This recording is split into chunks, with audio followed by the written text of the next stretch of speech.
I have about 6 GMs in the NFL that I text, and, Tom Telesco is my buddy with the Chargers. We'll go to dinner, and I don't give away any of the secrets, but once the draft's over, I think it's okay to say Chris Ballard liked Michael Pittman and Jonathan Taylor and Jacob Eason, and he landed all of them, and I knew that. So when I watched the draft, and they had Pittman and Jonathan Taylor, I'm like, oh, my God. He's going to get both these guys. And I went crazy on Instagram, and Chris Ballard entering his 4th season. So, now I can share stuff now that the draft is over. Let's talk about Pittman. You had asked me we had talked about Pittman or texted about Pittman. This was somebody, Chris, you really liked, and you got him. That must have been a great feeling for you. Well, thanks for having me on. You bet. First. Hi, Joy. How you doing? Every time I'd listen to you, so I've been home, the last, month and a half. Yeah. And so I'm listening to your show, and every time you'd bring up Pittman, I'm cringing, going, are you freaking kidding me? He's pumping this guy up.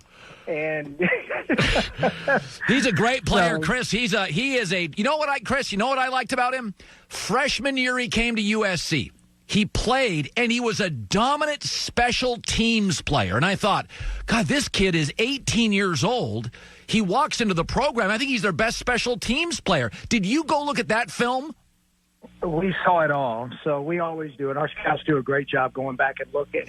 And look, guys, that I'll never forget when we drafted Charles Tillman, when I was early in my career in Chicago. And yeah. he was a great teams player right away. Guys that, football players that, they just find a way to produce no matter what role you ask them to play in. And, that's the one thing with Michael is every year you saw him get better. You saw him dominate on teams early in his career.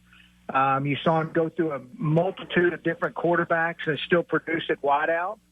I think it's almost overlooked. Everybody says, well, he didn't have 1,000 yards his junior year, but I think he averaged over 17 yards a catch.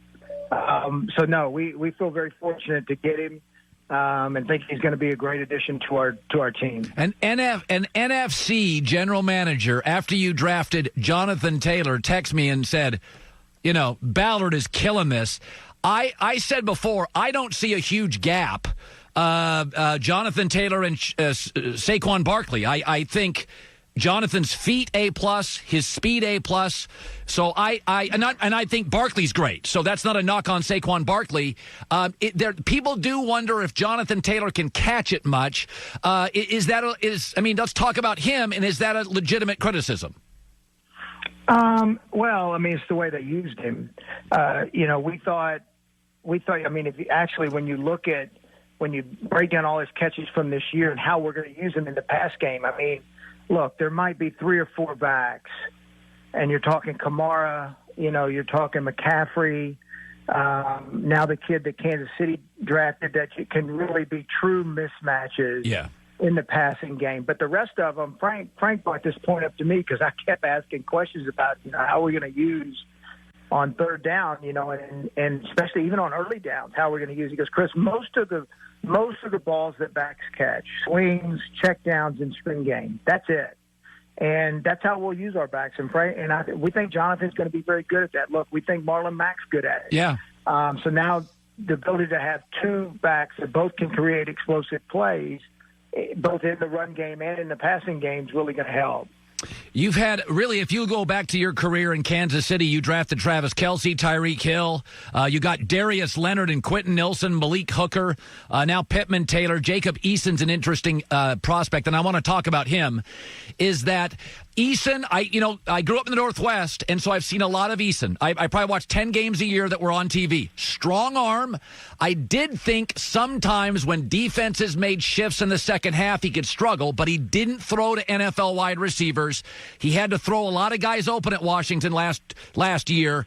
So I think he's a little bit of a project, but if I said to you, he could start in the following year, not this year, does he project to be that good early enough? Well, I've kind of pumped the brakes on the starting everybody bringing out that narrative just from the plain fact that he's got work to do. He's really been a 1-year starter in college, and he's got a lot of work to do. And Jacob knows that.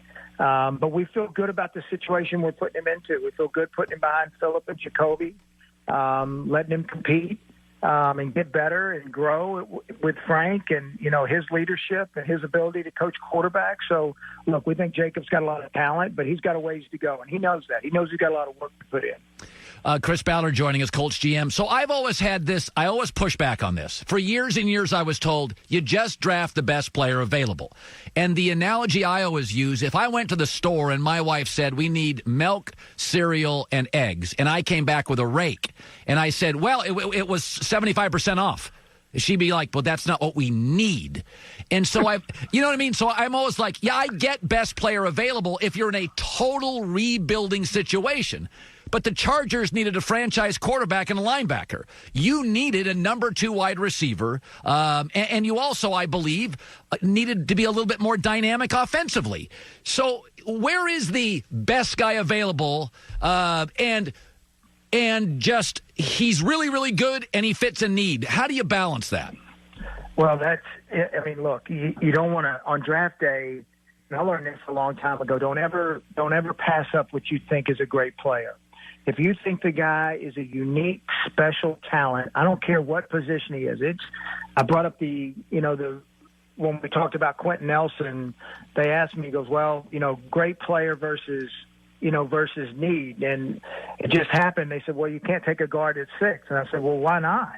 I said, this guy's a unique talent. That's who we're taking. We're taking unique talent. So you never pass up a unique talent. And then number 2, when it comes need versus best player, well, if the guy's not a unique talent and it's even, then you're going to take the need. Our whole vision this offseason was to create – look, we needed to add more what we thought could be star players. Yes. And, that's where Buckner came into play. When we got into to add some guys with some unique traits offensively to help, our offense create more explosive plays. That's where Pittman and that's where Taylor came into play. Phillip Rivers, when he has protection, he's only a year removed from having a very good year. I think sometimes, recency bias. He struggled last year. But if you go 2 years ago, he was very good. In the end, the knock on him is some interceptions you don't love. He's not terribly athletic anymore, if he ever was. What was the day you made the decision to bring Phillip in? Do you remember it, the discussions you were having? Yeah, we had discussions internally, all through when we started evaluating. We do a deep evaluation of our own team, which is those are difficult discussions internally, because it's players that you like, but do we need to try to improve in these positions? And Frank and Nick, our offensive coordinator, both had exposure and history with Phillip, and you got a chance. A guy that knows the offense. They know what he's going to bring to our football team. And look, we played against him early in the season. We played against him week 1, and he played really well against us. And and when you watch the one thing about Phillip that I think is underappreciated, like he doesn't worry about his stats. He's playing to win. And there's some of those interceptions. Look, they got to come down, and he knows it. But Phillip's going to play to win. He's not going to play to protect himself. There's times in games where he's going to make throws that other people won't even try when they're down in the game, but he's trying to create a big play. So we think we can have that. We think we can protect him. We think we're going to be able to run the ball with him and do some things to help Phillip out. And just his presence and experience and things that are not always, you don't always see on the field, that he's going to bring to an organization, we thought we needed. Chris Ballard was the former Bears director of scouting. Then he went to the Chiefs and ran their football operations. Now his 4th year as the Colts general manager. Was voted the executive of the year a couple of years ago by the Pro Football Writers Association. He's joining us here on The Herd. So a lot of people worried about the, the whole virtual nature of it. But we had said the XFL did a virtual draft. The WNBA did a pretty good job. I thought it looked great. I got to be honest with you. I love seeing kids with their families. I loved it. I thought it was incredibly emotional. I know we'll go back to the other way, but were you pleasantly surprised by how fairly seamless. The draft came off, or was there a lot of little issues behind the scenes? I would tell you the little issues popped up before we started. Just everybody getting comfortable with the technology that we were using. People are scared of the unknown, Colin. Yeah. I mean, you know how that is. I mean, people are scared. Like, when you try to change anything, they're scared of the unknown. They're scared of looking stupid in front of the world. Unfortunately, for me, I've done it enough times where it doesn't bother me, anymore. You're going to make, things aren't always going to go the way you planned. And I think that's what, had people worried about, what we were getting into. But look, give the league, give the NFL credit. They had a vision of how they wanted this thing to look, and they pulled it off. And, it was the special look, to be able to do this with our families is really special. I think it humanized the NFL. Yes. For a lot of our fans. I mean, I think they look at our league differently, knowing that, look, we do have families, we do have children, and I tell our group all the time, every decision we make affects not only our organization, but our coaches' families, our families, everybody in our organization's families. And I think it was good for them to be a part of it, and good for our country to be able to see that there is another side to this. Yeah, I think your perfect word. It really humanized the league. It really did. I found myself. It's just crazy how much fun I had watching it. I think I watched more of and I've loved it forever, but I don't think I turned it off more than 5 minutes or missed 5 minutes. I sat eating sandwiches, potato chips, and Coronas, and watching the draft and cheering people on. That's what I did for 3-4 days. Hey, there's nothing better than when your sons sit behind you and are questioning every move you make. Like, Dad, what are you going to take this guy here? No, I'm not. Well, why not? I don't understand. That is great. Chris, congrats to you and the Colts. Knocked it out of the park, as always, and we'll talk soon. Hi, everybody. Thanks for watching. Subscribe here to get the latest from the show. Also, be sure to check out more of the best clips from The Herd, or go watch a few segments from other shows on FS1.